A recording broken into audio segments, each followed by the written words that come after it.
সাল্লাল্লাহু আলাইহি ওয়াসাল্লাম ফরমান আল মুমিনুনা কারাজুলিন ওয়াহিদিন ইনস্তাকা আইনুহু ইস্তাকা কুল্লুহু ওয়া ইনস্তাকা রাসুহু ইস্তাকা কুল্লুহু। আল্লাহ রাসূল মুহাম্মদুর রাসূলুল্লাহ সাল্লাল্লাহু আলাইহি ওয়াসাল্লাম বলেন, প্রত্যেকটি মুমিন একই ব্যক্তির ন্যায়। কারাজুলিন ওয়াহিদ, প্রত্যেকটি মুমিন ইমানদার মুসলমান একই ব্যক্তির ন্যায়। কিরকম? ইনস্তাকা আইনুহু, যদি তার চোখে ব্যথা হয়, ইস্তাকা কুল্লুহু, তার সমস্ত অঙ্গে ব্যথা অনুভব করে কিনা?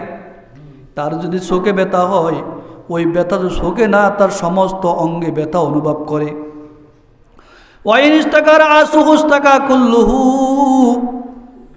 যেই ব্যক্তির মাথায় ব্যথা করে, যার মাথা ব্যথা হয়, তার ওই ব্যথা সমস্ত অঙ্গে অনুভব করে।